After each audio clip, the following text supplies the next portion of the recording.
Spider-Man Hostile Takeover. Chapter 34. His tool is extortion, she said. He has something on anyone who can help or hurt him. He has something on Mayor Osborn, though I don't know what. He keeps those files on thumb drives, one in each of his safes.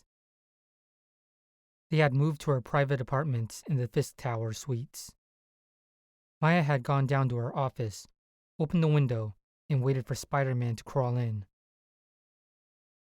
He had seen her watching him, as if 8 years of hatred were at war with a new understanding of how the universe worked. She wanted to welcome him, but she also kind of wanted to bash him over the head with the first heavy object she could grab. He'd have to keep an eye on her, too. They sat at her dining room table. She was still wearing her Echo clothing, and he had again rolled up the bottom of his mask. This was among the strangest meetings he'd ever had, though probably not the strangest. His mind wandered back to his chat with Scorpion and Herman Schultz in the bar with no name. Yeah, definitely not the strangest. Still, a couple of people in costumes just hanging out and chatting. How many copies does he have of his blackmail file? At least half a dozen. She raised a hand to her face as if to rub it, but then stopped when she remembered her stage makeup. She looked tired, exhausted, and lost, and scared. Her whole world had been turned upside down, and yet she was trying to forge ahead. Maybe you need a little time to sort through all of this, he suggested. We can meet up again. No! She snapped. What am I going to do until then? Keep pretending? Forget it. You showed me the lie, and now you have to deal with it. With me. Right now, because I can't go back. Spider-Man nodded. I just wanted to make sure you don't need some space. I don't, she said. I don't need space, or distance, or time, or anything else to distract me from what needs doing. A problem exists, so it must be confronted. Now, and without hesitation or regret. That was impressive. He couldn't choose a brand of breakfast cereal without hesitation or regret. He admired Echo's confidence. On the other hand, he wasn't sure the situation was as straightforward as she wanted it to be. But he understood about the need to do something, to solve a problem rather than let it sit. Then let's figure things out. Good, she said. Now, there may be more copies of the file that I don't know about. We have the best network security you can imagine. But he's of an older generation that doesn't trust the cloud. So he's gone for redundancy.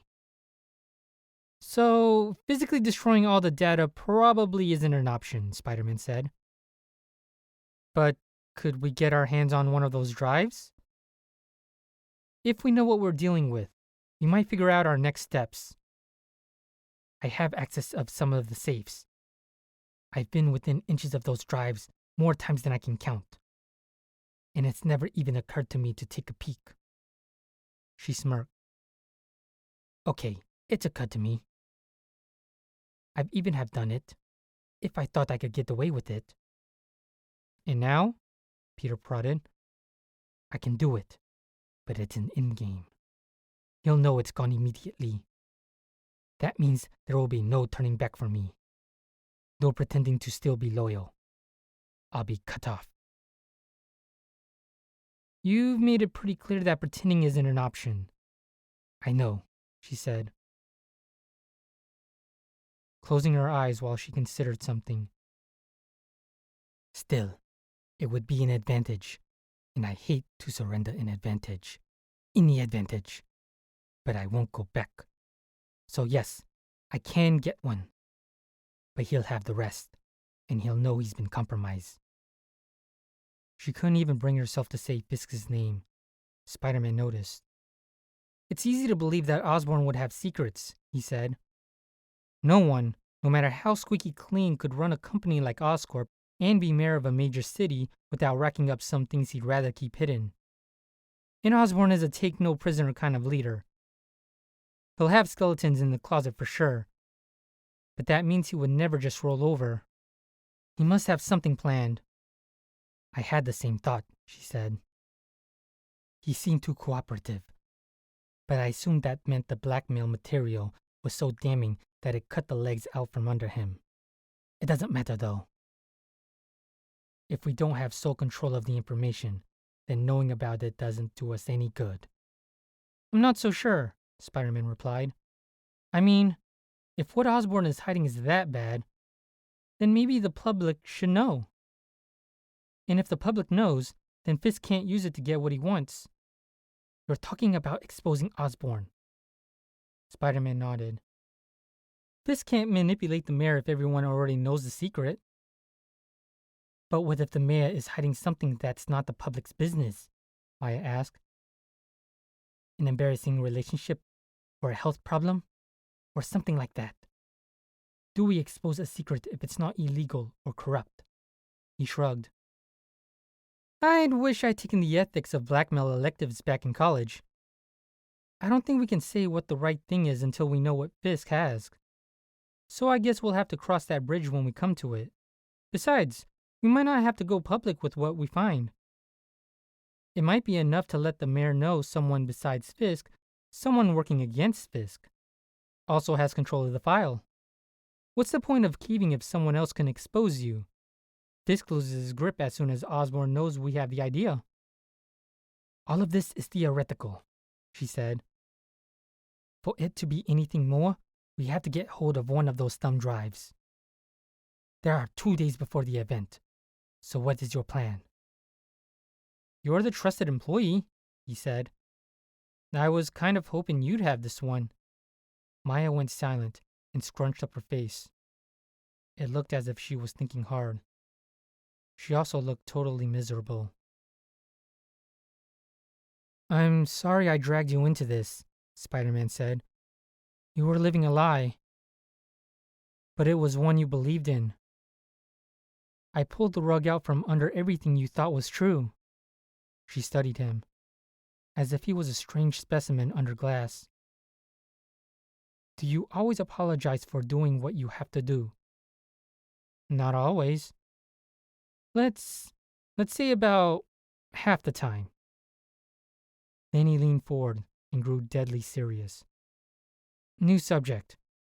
You have to tell me everything you know about the Spider-Man impersonator.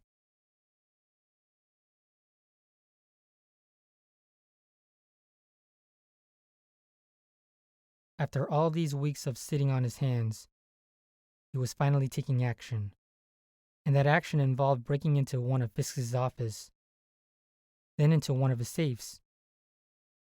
The only one for which Maya knew the combination was in the Upper East Side offices. She wanted to do it herself, but Spider-Man insisted on going with her. He wanted to be on hand in case she ran into any trouble, and he wanted to keep an eye on her.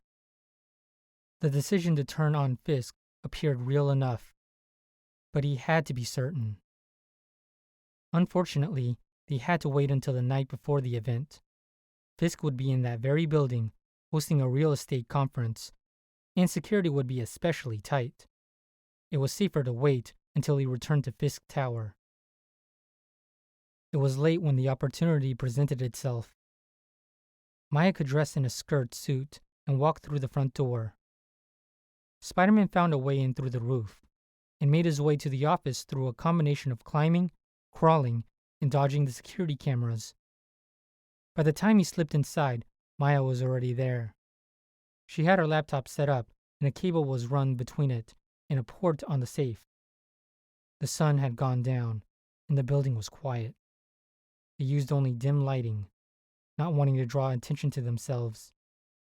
The safe has an internal sensor log, she explained, as she worked the laptop's keyboard. All activity is recorded, and anything suspicious is flagged. That includes any time the safe is open, especially when Fisk isn't in the building. I'm uploading a program that should mask the activity. Why bother? Spider-Man asked. He's going to know it's been stolen soon enough. It should still be after we're out of the building, she said. It's preferable to make your exit without security guards shooting at you. Can't argue with that, he said. Hopefully we can stay a step or two ahead of him. People say that. Maya grunted as her fingers danced over the keyboard.